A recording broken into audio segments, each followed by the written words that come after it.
अस्सलाम वालेकुम नाजरीन, आपका होस्ट हुसैन रिजवी आपके सामने एक दफ़ा फिर हाजिर है। और आज के प्रोग्राम के अंदर, आज के पॉडकास्ट के अंदर जो है वो हमारे साथ मौजूद हैं मोहम्मद साबिर शेख साहब, मोटरसाइकिल इंडस्ट्री एक्सपर्ट हैं। हमारे साथ इससे पहले भी जो है वो प्रोग्राम पॉडकास्ट जो है वो कर चुके हैं। अस्सलाम वालेकुम साबिर साहब, कैसे हैं? ठीक ठाक हैं? Thank you. साबिर साहब, इससे पहले जो आपसे बातचीत हुई पिछली मर्तबा, तो हमने जो है वो इलेक्ट्रिक बाइक्स के बारे में और उसकी जो है वो फ़वाइद के बारे में गुफ्तगू की। आज का जो प्रोग्राम है वो थोड़ा सा इसकी बैटरीज़ के बारे में कुछ बात करना चाहूँगा आपसे, और पॉलिसी के बारे में, फ्यूचर के बारे में थोड़ी सी और मज़ीद बात करेंगे। तो सबसे पहले तो शुरू करने के लिए मैं चाहूँगा कि आप जो है वो हमें थोड़ी सी इस बात ये बात वाज़ेह करें कि ई बाइक्स आखिर माहौल दोस्त, एनवायरमेंटल फ्रेंडली, इको फ्रेंडली क्यों हम इन्हें इको फ्रेंडली कहते हैं, क्यों माहौल दोस्त कहते हैं इलेक्ट्रिक बाइक्स को? देखिए, आप जानते हैं ना कि इसमें पेट्रोल हम ज़ाया नहीं कर रहे हैं। पेट्रोल जो हम जलाते हैं वो जल के हमारे इन्वायरमेंट में जा रहा है और नुकसान पहुंचा रहा है। तो इसमें तो फ्यूल नहीं चल रहा। आप ये आजकल सोलर प्लेट हैं, आप वो लगा लीजिए, आप घर में उस पर चार्ज कर लें, क्योंकि इसको इतनी ज़्यादा बिजली भी नहीं चाहिए होती। जैसे मोबाइल चार्ज होता है, ऐसे ही मोटरसाइकिल टू व्हीलर चार्ज होता है। बल्कि रूरल एरियाज़ में जो लोग लेके जा रहे हैं शहर से बाहर, कभी थोड़ा सा इवन स्टील टाउन के पास भी कराची से लोग लेके जा रहे हैं, शहर से आकर लेके जाते हैं बाइक, तो वो प्लेट्स पे चार्ज करते हैं। उन्होंने वहाँ सोलर प्लेट्स लगाई हुई हैं, उस पर वो उसको चार्ज कर रहे हैं। तो आप इसको प्लेट पे भी चार्ज कर सकते हैं। फ्यूल की इन्वॉल्वमेंट ही नहीं है, कुछ है ही नहीं सिलसिला इसके अंदर। तो ये इसलिए ये एनवायरमेंट फ्रेंडली है। इसमें चूँकि हम वो पेट्रोल कार्बन नहीं फेंक रहे, इसके अंदर है ही नहीं वो चीज़, तो इसलिए एनवायरमेंट फ्रेंडली है। सही सही सही। अच्छा, एनवायरमेंटल फ्रेंडली है। ये बात तो हमें जो है वो किसी हद तक समझ में आती है कि इसके अंदर जो है वो टेल पाइप एमिशंस नहीं हैं इसकी। लेकिन सुनने में ये आता है, और लोग इस तरह की कई कई मरतबा ऐसी बातें सुनने में आती हैं कि इसकी ख़ासतौर पे जो बैटरीज़ का कंपोनेंट है, बैटरीज़ को बनने के लिए जो है वो बैटरीज़ के बनने के दौरान जो उसके अंदर मटेरियल इस्तेमाल होता है, जो उसका रॉ मटेरियल है, इसमें लिथियम है या मज़ीद जो मादनियात हैं मुख्तलिफ, तो उनको ज़मीन से निकालने के लिए भी तो हम जो है वो मुख्तलिफ जो हमारे प्रोसेसेस हैं, वो प्रोसेसेस तो अभी हम इस स्टेज पे नहीं आ पाए हैं कि वो उन प्रोसेसेस को भी हम सस्टेनेबल बना सकें। उनका भी एक कार्बन फुटप्रिंट होता है। फिर जो बैटरीज़ बनती हैं, इसके बारे में ये भी आता है कि बैटरीज़ जो हैं वो रिलायबल नहीं हैं, इन पे किसके हद तक भरोसा किया जा सकता है। ये मोटरसाइकिल कंपनीज़ क्लेम तो कर रही हैं कि 70 किलोमीटर, 80-100 किलोमीटर तक चल जाएगी, लेकिन हम जब तक एक बंदा खुद उसको इस्तेमाल नहीं करता, जब तक सिर्फ हम ज़बानी सुन रहे हैं, बातों में है, तो हम किस हद तक भरोसा कर सकते हैं? टेक्नोलॉजी किस लेवल पे आ चुकी है? क्या स्टैंडर्ड है इस वक्त बैटरीज़ का कि हाँ, और हम बैटरीज़ के ऊपर किस हद तक मतलब कितनी रिलायबल हो गई हैं बैटरीज़ आज की तारीख में? इसके ऊपर थोड़ी सी जो है वो आप रोशनी डालें। देखिए हुसैन, ये एक ऑपोजिट जो जो इसको रोकना चाहते हैं ना लोग, ये उनकी बातें। आप देखिए, जब दुनिया में टेक्नोलॉजी आती है वो फ़ायदे के लिए आती है, ज़रा वक्त के साथ चीज़ें जब जन्म लेती हैं। अब पिछले 100 साल से हम फ्यूल की दुनिया में जो फ्यूल निकालते हैं, जो उसके जहाँ से हम निकालते हैं, उसमें कितना कार्बन होता निकलता होगा, कितने एमिशंस निकलते होंगे। फिर जो उनकी रिफाइनरीज दुनिया में लगाई हुई हैं हमने, वो रिफाइनरीज कितना कार्बन, कितना पोल्यूशन फैलाती होंगी, जो दुनिया में फ्यूल की जो निकालने वाली है, सारा सिलसिला है। उसके बाद जो उसकी ट्रांसपोर्टेशन है, पेट्रोल अगर जिस मुल्कों से निकाल के वो शिप्स के ज़रिए दूसरे मुल्कों में जब हम शिफ्ट करते हैं, या जो भी ज़रिए उसके हैं शिफ्ट करने के, उसके ज़रिए हम कितना कार्बन, कितने एमिशंस पिछले 100 साल से दुनिया में फैला रहे हैं। देखें, जो नई टेक्नोलॉजी हर जगह चीज़ है, उसके कोई ना कोई खूबियाँ, कोई खामियाँ भी होती हैं। अब ये जो नई इलेक्ट्रिक की जो चीज़ें आई हैं, या लिथियम आ गया है, या ग्राफीन बैटरी आ गई है, या बैटरी की इंडस्ट्री आ गई है, इसके इमिशंस उस फ्यूल वाली इंडस्ट्री जो पिछले 100 साल से दुनिया में चल रही है, उससे बहुत कम है। आपके पास स्टडीज़ आ जाएंगी, मेरे पास भी आ जाएंगी, लेकिन जो चीज़ें हम आहिस्ता आहिस्ता देख रहे हैं, जो सामने आ रही हैं, ये उनसे बेहतर है। ये उससे बेहतर है तो दुनिया ने एकदम इसको अपना लिया। अगर इसको फर्स्ट देखें ना, इसमें मेहनत भी करनी पड़ती है। चार्जिंग पे लगा दो बाइक को, 4-5 घंटे उसको वेट भी करो, फिर उसके बाद इसकी चार्जिंग की लिमिट है। पेट्रोल वाली गाड़ी में तो लिमिट नहीं है, आपकी गाड़ी चलती चली जाएगी। इसमें आपने ज़िंदगी की बाउंडेशन एक हो जाएगी कि आपको पता है इतने किलोमीटर के बाद मेरी गाड़ी ने बंद हो जाना है, तो आपने उस तरीके से उसको इस्तेमाल करना है। अभी ज़्यादा रेंज वाली गाड़ियाँ आएंगी, पाकिस्तान में आई नहीं है, महंगी हैं, अभी 100 किलोमीटर वाली आई हैं। तो ये चीज़ें बेहतर हैं तो लोग इसको अपना रहे हैं। जो पढ़े लिखे बच्चे हैं, जो पढ़े लिखे, आप देखें इसको अभी तो फौरी तौर पर जो इसके अंदर जो बाहर पैदा हुए हैं, वो बच्चे हैं जो यूनीस में जाते हैं, यूनिवर्सिटीज़ में जाते हैं, या मेडिकल कॉलेजेस में जाते हैं, या जॉब्स करने वाली बच्चियाँ हैं, या प्रोफेशनल कॉलेजेस में जाने वाली बच्चियाँ हैं, वो इसको लेकर जा रही हैं। वजह क्या है कि वो इसकी स्टडी करके आते हैं, वो गूगल पे पूरी सर्च करके आते हैं, पूरी इसकी स्टडी पढ़ के आते हैं, उसके फ़ायदे नुकसानात देख कर आते हैं। तो पढ़े लिखे बच्चे इसको जल्दी अपना रहे हैं। और जिन लोगों के पास नॉलेज नहीं है उनको अभी टाइम लगेगा इसको समझने में चीज़ों को। तो जब वो चीज़ों को समझ जाएंगे, ये फ़ायदे का सौदा है, इसके अंदर नुकसानात कम हैं, इसके अंदर फ्यूल इंडस्ट्री से, पेट्रोल वाली इंडस्ट्री से के मुकाबले में ये में 10% नुकसानात देती होगी, 90% इसमें फ़ायदे हैं। अब वो रिसर्च के पेपर्स आते जाएंगे तो मैं वो वाली चीज़ें कोड भी करूँगा आपको, मेरे पास भी वो चीज़ें भी नहीं है। लेकिन बहरहाल जो अब तक की स्टडी है, ये हमें गैसोलीन से बहुत बेहतर चीज़ है जो इलेक्ट्रिक आई है, हमें इसमें जाना है। अच्छा, अब आ जाइए आप लिथियम बैटरी के ऊपर। लिथियम जिन मुल्कों के पास आ गया, जिनके पास अल्लाह ने जिन मुल्कों को लिथियम दे दिया, उनके पास से गोल्ड और पेट्रोल से बेहतर चीज़ आ गई, अगले 50 साल 100 साल की चीज़ आ गई। उनका मुल्क कहाँ से कहाँ चला जाएगा। अल्लाह ने उनको एक ऐसा फ्यूल दे दिया जिनसे लिथियम निकल रहा है। जैसे लोगों को जिनके पास पेट्रोल था, वो मुल्क कहाँ से कहाँ चले गए। तो हम जो जिनके पास नहीं है वो पीछे कमज़ोर मुल्क हैं, उनके पास पैसा नहीं है, उनका पैसा डिवैल्यू हो जाता है। ऐसे जिनके पास लिथियम आ गया, जिन मुल्कों में जिनके भी नाम आते जा रहे हैं, इवन अफगानिस्तान तक का नाम आया कि वहाँ लिथियम है, हमारे बलूचिस्तान का भी नाम आ रहा है कि वहाँ लिथियम है।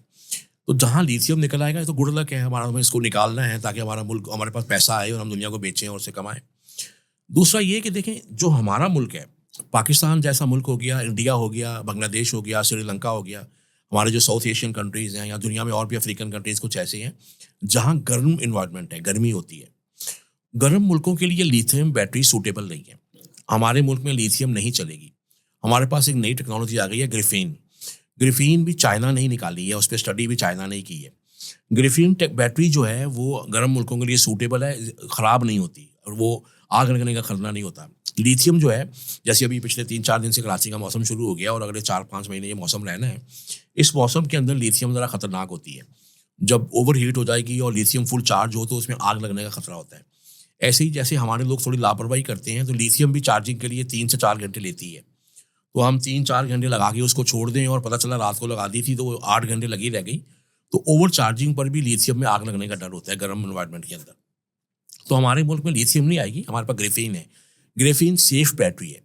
ग्रेफीन अगर ओवर चार्जिंग भी हो गई, वो 5 से 6 घंटे में चार्ज होती है, 2 यूनिट लेती है।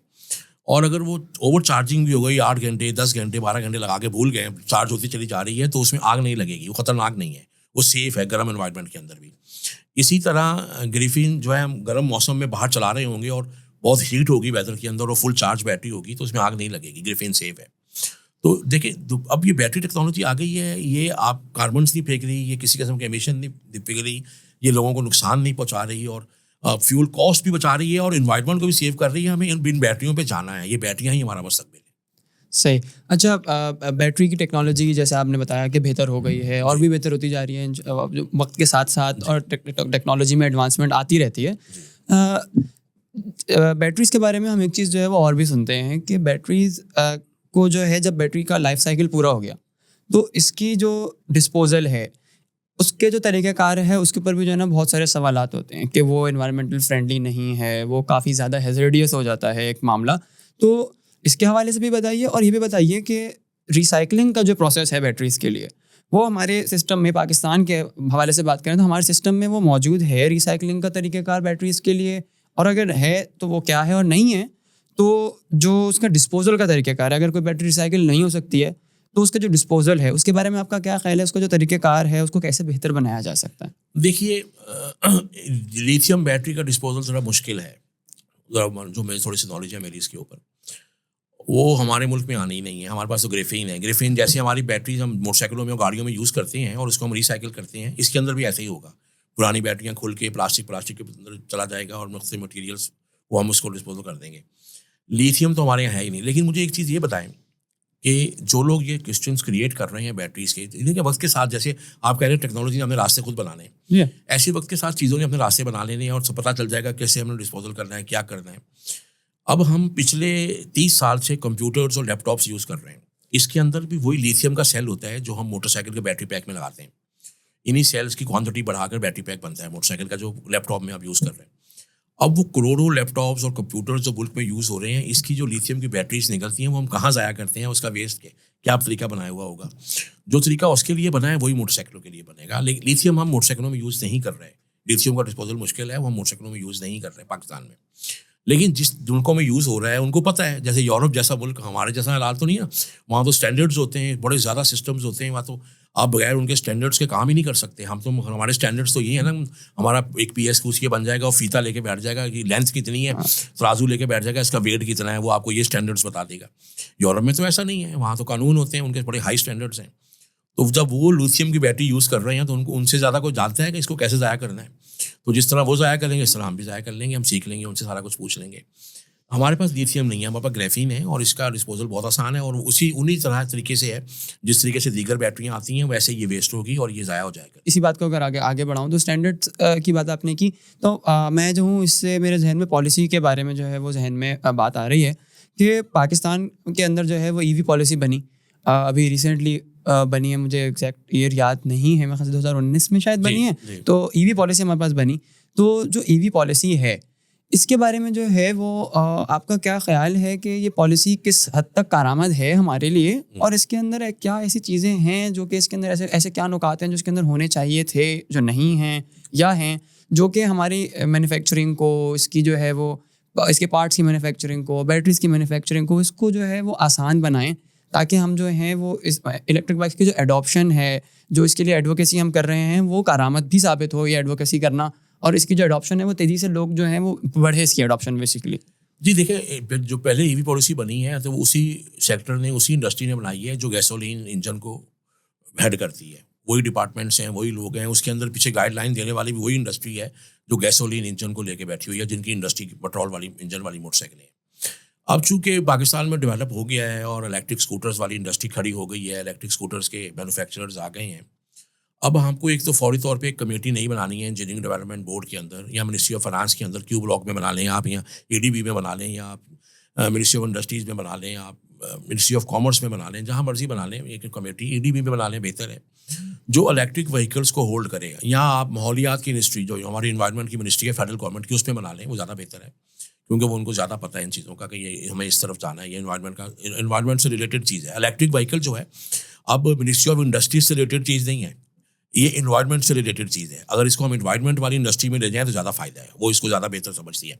बल्कि जो दुनिया से फंड्स मिलने वाले हैं इन्वायरमेंट के मुल्कों को, वो इन्वायरमेंट वाली इंडस्ट्री उसको बेहतर तरीके से मैनेज कर लेगी और मुल्क का फ़ायदा होगा। हमें उसको समझना चाहिए, हम चीज़ों को समझना चाहिए, गवर्नमेंटों को, सूबाई हुकूमतों को भी, वफाकी हुकूमत को भी, कि अभी हमें दुनिया से जो फ़ायदे लेने, कम से कम वो फ़ायदे ही ले लें, कम से कम जो आपको फंड्स मिलने वाले हैं आगे जाकर जो इन्वायरमेंट से रिलेटेड, वो आप इन्वायरमेंट वाली इंडस्ट्री को दे दें और उसका फ़ायदा ले लें।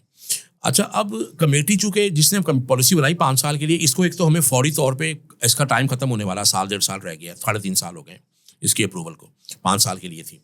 एक तो हमें उसका टाइम खत्म होने से पहले 1 साल पहले ही हमें इसको पास कर देना चाहिए कि ये अगले 5 साल भी कंटिन्यू करेगी और थोड़ी सी इसमें अमेंडमेंट कर दें, और इसकी कमेटी को फौरी तौर पे ईवी रिलेटेड लोगों के साथ ले जाएं, गैसोलीन इंजन के लोगों को इसमें से निकाल दें। बिल्कुल किसी किस्म का ये मत देखेंगे उसकी बहुत बड़ी इंडस्ट्री है, बहुत बड़ी इन्वेस्टमेंट है, साइड पे करते हैं, सिर्फ इन्वायरमेंट इलेक्ट्रिक व्हीकल वाले लोगों को इसके अंदर रखें। उस कमेटी के अंदर हर मैन्युफैक्चरर जो आ चुका है उसका एक बंदा लें, उनका सीईओ को लें, उसका मेंबर बनाएं, इन्वायरमेंट के लोगों का इसका मेंबर बनाएं, मिनिस्ट्री ऑफ फाइनेंस का बंदा उसका मेंबर बनाएं, मिनिस्ट्री ऑफ कॉमर्स का बंदा मेंबर बनाएं, मिनिस्ट्री ऑफ एनवायरनमेंट के ज़्यादा लोग इसमें लें, प्रोविंशियल लेवल पे भी मिनिस्ट्री ऑफ एनवायरनमेंट के लोग इसके अंदर लें, और डॉक्टर्स को लें इसके अंदर, और जो यूनिवर्सिटी के स्टूडेंट्स हैं, जो बच्चे इन्वायरमेंट पे, माहौलियात पे पढ़ रहे हैं, उनको इसके अंदर शामिल करें। एक बड़ी ह्यूज कमेटी बनाएं और उसको बड़े शहरों के अंदर उसकी सब कमेटीज़ बनाएं ताकि हम तेज़ी के साथ इसको ग्रो कर सकें। हमें इसमें अब जाना है, इस पॉलिसी को ज़्यादा कंटिन्यू करना है जो 5 साल के लिए पास हुई थी, इसको अगले 5 साल के लिए टाइम खत्म होने से पहले ही अप्रूवल देनी है, मजीद इसके अंदर गुंजाइश पैदा करनी है ताकि लोग लोकलाइजेशन के लिए अब हमें इसमें इंसेंटिव्स देने हैं अगले 5 साल के लिए। जो इम्पोर्ट बेस्ड तो हम लेकर आ गए मॉडल्स, अब हमें मॉडल फाइनल करके जो लोग इसके लोकल पुर्जे बनाएंगे उनके लिए हमने इन्वायरमेंट लोकलाइजेशन के लिए इंसेंटिव्स देने हैं। उस इंसेंटिव्स की तरफ फौरी तौर पे चले जाएं ताकि हम इसके बहुत सारे पुर्जे लोकल तैयार कर लें, मुकामी तैयार कर लें, और हमारी कॉस्टिंग कम हो जाए, हमारी ट्रांसपोर्ट कम हो जाए, हमारे डॉलर्स का इस्तेमाल कम हो जाए, और हम रुपए के अंदर उनको लोकल बनाकर यहाँ पर चलेंगे, फिर वो जॉब्स भी क्रिएट होंगी और प्लस लोकलाइजेशन के उसकी कॉस्ट भी कम हो जाएगी। सही। अच्छा जी, तो मेरा ख्याल है कि काफ़ी सारी बातें जो हैं वो हमने कवर कर ली हैं। मैं आखिरी में चाहूँगा आपसे कि आप जो है वो अपना जो है वो एक विज़न हमें बताएं कराची शहर के हवाले से। आपका क्या विज़न है इलेक्ट्रिक बाइक्स को लेके कराची के हवाले से? देखिए, कराची में इलेक्ट्रिक बाइक्स को चलाने से लिए पहले तो सिंध गवर्नमेंट को, कराची की लोकल गवर्नमेंट को, मेयर साहब को मैं बड़ी रिक्वेस्ट करूँगा, आप मेहरबानी करें, हमारी सड़कें ठीक करें।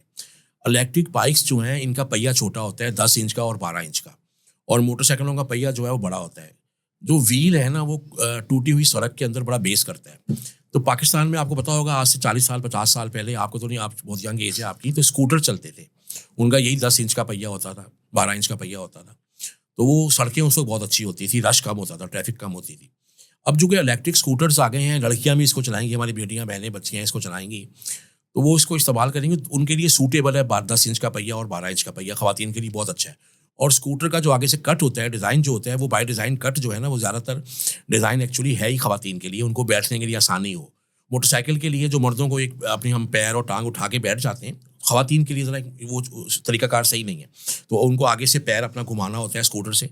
तो उनके लिए ये डिज़ाइन खवातीन के लिए बहुत अच्छा डिज़ाइन है। बच्चियाँ चला रही हैं आजकल, लेके जा रही हैं, मेडिकल स्टूडेंट्स लेके जा रही हैं, यूनिवर्सिटी की स्टूडेंट्स लेके जा रही हैं, घरेलू खवातीन लेके जा रही हैं, जॉब्स वाली खवातीन लेके जा रही हैं। मैंने खुद ऐसे स्कूटर्स बेचे हैं जो खवातीन लेके जा रही हैं और इस्तेमाल कर रही हैं, बहुत खुश हैं, उनकी ज़िंदगी आसान हो गई है, अपनी रोज़ की खरीदारी खुद कर लेती हैं, रोज़ का कम्यूट वो खुद ही कर रही हैं, ना उनको किसी ने छोड़ने जाना है, ना उनको किसी ने लेने जाना है। तो ये चीज़ें उनकी ज़िंदगी आसान हो रही हैं।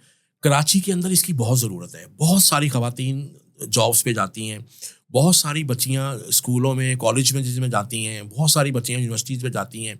माशाल्लाह हमारे पास बहुत यूनिवर्सिटीज़ हैं, बच्चों का पढ़ने का रुझान है, बेटियां जाती हैं। इनको सड़क अच्छी दें आप, सड़कें बड़ी ख़राब हैं। इतनी टूटी हुई सड़क पर एक खूबसूरत नाजिक स्कूटर को चलाना, प्लास्टिक बॉडी वाली स्कूटर को चलाना, उसके खड्डे जगह जगह पर आ जाएँ छोटे पहिए के साथ, थोड़ी सी मुश्किल क्रिएट करते हैं। पंजाब के अंदर जो इतनी जल्दी मोटरसाइकिलें कामयाब हुई, वहाँ खवातीन चला रही हैं, लड़कियाँ चला रही हैं, लाहौर के अंदर, सियालकोट के अंदर, इस्लामाबाद में, पावरपिंडी में, उनकी सड़कें बहुत अच्छी हैं। तो मेहरबानी करें, हमारी कराची की सड़कें अच्छी करें। बहरिया टाउन के अंदर जो लोग मोटरसाइकिल चला रहे हैं बड़े हैप्पी हैं। डिफेंस के अंदर जो इलेक्ट्रिक स्कूटर चला रहे हैं बहुत हैप्पी हैं। KDA के अंदर खालिद बिन वलीद रोड पे मुझे कुछ कस्टमर्स मिलते हैं, चल रहे हैं। कुछ एक मखसूस एरियाज़ है, बादराबाद के मखसूस एरियाज़ हैं, वहाँ पर लोग मोटरसाइकिल चला रहे हैं। नॉर्थ नाज़ाबाद का एक मखसूस एरिया है, वहाँ पर उस एरियाज़ के अंदर लोग मोटरसाइकिल चला रहे हैं, ये इलेक्ट्रिक स्कूटर, वो बड़े हैप्पी हैं क्योंकि उनकी कुछ सड़कें बेहतर हैं उन मखसूस एरिया के अंदर। लेकिन जब आप पूरे शहर में जाएंगे तो कौन सारे इलाके ऐसे आ जाते हैं जहाँ सड़कें टूटी हुई हैं, वो सेवरेज का पानी खड़ा हुआ है, तो वो इलेक्ट्रिक स्कूटर्स को ये इन्वायरमेंट सूट नहीं करती। हमारी माहौल को, इन्वायरमेंट को, हमें अच्छा शहर, साफ सुथरा शहर भी चाहिए ताकि हम वो सारी चीज़ें बना सकें। तो मैं मेरी गुजारिश बेर साहब से ये है कि सड़कें अच्छी करें ताकि हम इलेक्ट्रिक स्कूटर यूज़ करें, और ये हमारे शहर के लिए बहुत फ़ायदेमंद है। कराची जैसे शहर के अंदर जो है ना, इसमें एमिशंस ख़त्म होंगे, कार्बन ख़त्म होगा, लोगों की सेहत को नुकसान नहीं पहुँचेगा। ये इलेक्ट्रिक मोटरसाइकिलें जो हैं ये हमारी बॉडी ख़राब कर रही हैं, हमारी कमर की बीमारियां पैदा कर रही है, रीढ़ की हड्डी की बीमारियां पैदा कर रही हैं। आप डॉक्टर से इसका मशवरा करके देखें, वो आपको बताएंगे कि मोटरसाइकिल की वजह से आपको रीढ़ की हड्डी और सब खराबियां पैदा हो रही हैं। सही है जी। ठीक है जी। अब उम्मीद करते हैं कि मेयर साहब जो हैं वो आपकी और ये तो सारे कराची वालों का ही जो है वो ये अपील कह लें या शिकायत कह लें, कुछ भी कह लें, तो हमारे जो हुक्मरान बैठे हुए हैं वो काश इस बात को सुन लें और ये मसला हमारा जल्द से जल्द हल हो। तो उम्मीद करते हैं कि हमारा हम जो काम कर रहे हैं, कोशिशों में हैं कि ये एडॉप्शन और एडवोकेसी इलेक्ट्रिक बाइक्स के बारे में, एनवायरमेंटल फ्रेंडली सॉल्यूशंस के बारे में हम बातचीत करते रहते हैं। उम्मीद करते हैं कि ये चीज़ें जो हैं वो हमारे मुल्क में, हमारे शहर में जो हैं वो जल्द से जल्द जो है वो आम होना शुरू हो जाएं, कि हमारा माहौल और एक अच्छा जो है वो हमें एनवायरनमेंट क्रिएट हो सके हमारी ज़िंदगियों के लिए। और साबिर साहब आपका बहुत शुक्रिया, आपसे बात करना बहुत अच्छा रहा और बहुत सारी चीज़ें हमने सीखी। उम्मीद है कि हमारे व्यूवर्स ने भी जो है वो बहुत सारी चीज़ें सीखी होंगी और समझी होंगी। तो आज का पॉडकास्ट इसी नोट के ऊपर जो है वो एंड करते हैं और आपका बहुत शुक्रिया एक दफ़ा फिर से, और आपसे फिर इंशाल्लाह गुफ्तगू करते रहेंगे, बातचीत में रहेंगे। व्यूवर्स का बहुत शुक्रिया देखने का। अल्लाह हाफ़िज़।